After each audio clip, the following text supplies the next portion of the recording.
ఒక్కసారి ఆలోచించండి. జస్ట్ ఒకే ఒక్క ప్రకటన కొన్ని గంటల్లోనే మార్కెట్ నుంచి ట్రిలియన్ల కొద్ది డాలర్లను ఆవిరి చేసేయగలదు.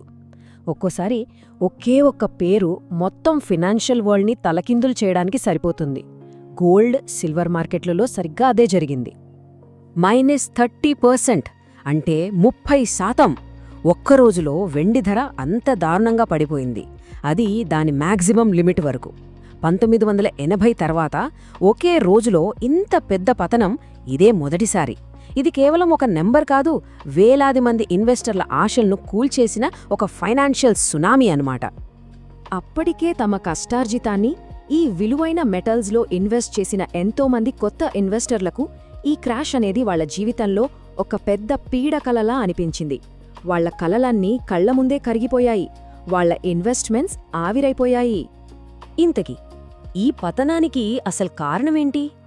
ఇది మామూలుగా మార్కెట్లో జరిగే ఒక కరెక్షనా, లేకపోతే దీని వెనక మనకు తెలియని కథేమైనా ఉందా? సరే, ఈ విషయాన్ని కొంచెం లోతుగా చూద్దాం. ఈ క్రాష్కి ముందు సిచ్యువేషన్ ఎలా ఉందో ఒక్కసారి చూద్దాం. గోల్డ్, సిల్వర్ ధరలు ఆకాశంలో ఉన్నాయి. మరీ ముఖ్యంగా సిల్వర్ అయితే జస్ట్ ఒక్క నెలలోనే 56% పెరిగింది. అప్పట్లో ఎక్కడ చూసినా ఈ మార్కెట్ జోరు గురించే చర్చ. కానీ రాబోయే తుఫానును మాత్రం ఎవ్వరూ ఊహించలేకపోయారు. ఈ నెంబర్స్ చూస్తే నష్టం ఎంత తీవ్రంగా ఉందో మనకర్థమవుతుంది. వెండి ఏకంగా 30%, బంగారం 15% పడిపోయాయి.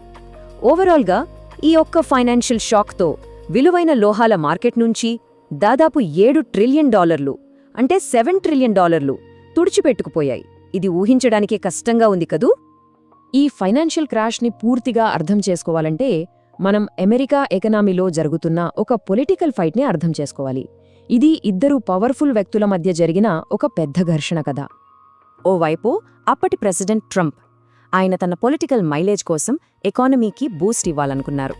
దానికోసం కన్జ్యూమర్స్కి, బిజినెస్లకి లోన్స్ ఇంకా చీప్గా దొరకాలని, వడ్డీ రేట్లను ఏకంగా 1% తగ్గించమని ఫెడరల్ రిజర్వ్పై చాలా ఒత్తిడి తెచ్చారు.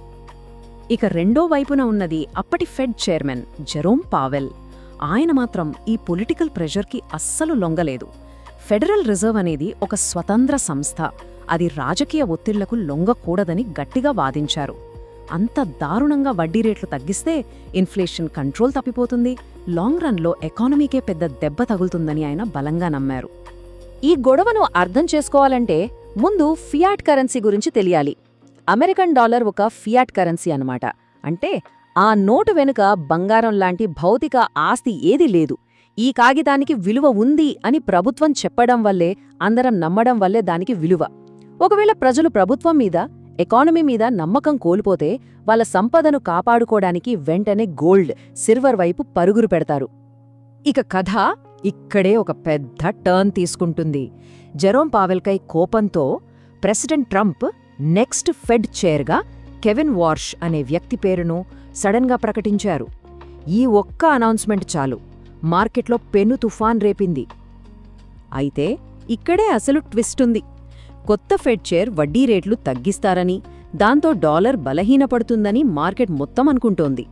కానీ ట్రంప్ నామినేట్ చేసిన కెవిన్ వార్ష్ ఆలోచనలు దీనికి కంప్లీట్గా ఆపోజిట్. ఆయనెప్పుడూ వడ్డీ రేట్లను పెంచి డాలర్ని బలపరచాలని గట్టిగా వాదించే వ్యక్తి. దీంతో మార్కెట్ అంచనాలన్నీ తలకిందులయ్యాయి. సో ఈ ప్రకటనతో ఒక చైన్ రియాక్షన్ స్టార్ట్ అయిందన్నమాట. వార్ష్ పేరు వినగానే మార్కెట్ మొత్తం హయ్యర్ ఇంట్రెస్ట్ రేట్స్ ఉంటాయని ఫిక్స్ అయిపోయింది. ఇంట్రెస్ట్ రేట్లు పెరిగాయంటే డాలర్ బలపడుతుంది. డాలర్ స్ట్రాంగ్గా ఉన్నప్పుడు గోల్డ్, సిల్వర్ లాంటి వాటిని సేఫ్ ఇన్వెస్ట్మెంట్గా ఎవరు చూస్తారు? దాంతో వాటికి డిమాండ్ పడిపోయింది.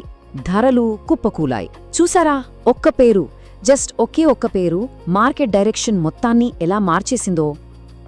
అయితే వార్ష్ వార్త వల్ల ధరలు పడ్డాయి సరే, కానీ ఇంత పెద్ద క్రాష్కి అదొక్కటే కారణం కాదు. దాని వెనుక మరింత డేంజరస్ అయిన ఇంకో మెకానిజం పనిచేసింది. అదే లీవరేజ్ ట్రాప్. లీవరేజ్ అంటే సింపుల్గా చెప్పాలంటే అప్పు తీసుకున్న డబ్బుతో ఇన్వెస్ట్ చేయడం.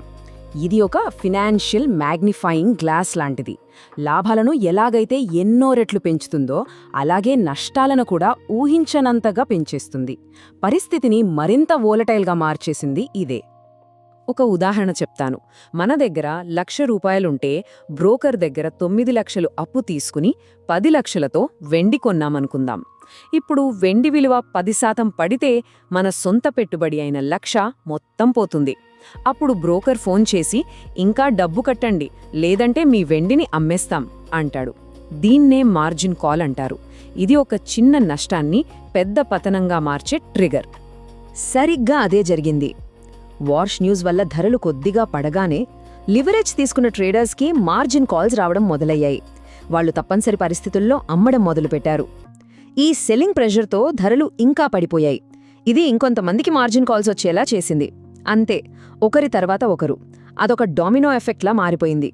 ఒక చిన్న కరెక్షన్ కాస్త మొత్తం మార్కెట్నే కూల్చేసే క్రాష్గా తయారైంది. ఇప్పుడు ఈ మొత్తం ఎపిసోడ్ నుంచి మనం నేర్చుకోవలసిన కీలకమైన పాఠాల గురించి మాట్లాడుకుందాం. ఇవి కేవలం బంగారం, వెండి గురించి మాత్రమే కాదు, అసలు మార్కెట్లను నడిపించే హ్యూమన్ సైకాలజీ గురించి కూడా. ఈ ఫేమస్ కోట్ ఈ క్రాష్కి దారితీసిన మార్కెట్ సెంటిమెంట్ని అర్థం చేసుకోవడానికి చాలా కీలకం. మరి ఈ మాటకు ఇక్కడి సిచ్యువేషన్కి సంబంధమేంటి? పతనానికి ముందు వెండి, బంగారం విషయంలో ప్రతి ఒక్కరూ అత్యాశతో ఉన్నారు. సో ఈ మొత్తం సంఘటన నుంచి మనం 3 ముఖ్యమైన విషయాలు నేర్చుకోవచ్చు. మొదటిది, ఎక్స్పర్ట్స్ దగ్గర నుంచి పక్కింటి వాళ్ల వరకు అందరూ ఒకే దాని గురించి మాట్లాడుతున్నారంటే అక్కడ ఏదో బబుల్ ఫామ్ అవుతోందని అర్థం చేసుకోవాలి. రెండోది, బంగారం, వెండి అనేవి గెట్ రిచ్ క్విక్ స్కీమ్స్ కాదు, అవి మన డబ్బుకి ఒక ఫినాన్షియల్ ఇన్సూరెన్స్ లాంటివి, అంతే. ఇక మూడోది చాలా ముఖ్యం, ఏ మార్కెట్ కూడా స్ట్రెయిట్ లైన్లో పైకి వెళ్ళదు. అంత వేగంగా పైకి వెళ్లిన ధరలు ఏదో ఒక రోజు కిందకు రావడం ఖాయం. చివరగా ఈ ప్రశ్నతో ముగిద్దాం. పాలిటిక్స్కి, ఎకనామిక్స్కి మధ్య ఇలాంటి పెద్ద యుద్ధం జరిగినప్పుడు అసలైన రిస్క్ తీసుకునేది ఎవరు? ఆ నష్టాన్ని నిజంగా భరించేది ఎవరు? ఈ ప్రశ్న మనందరినీ ఆలోచింపజేయాలి.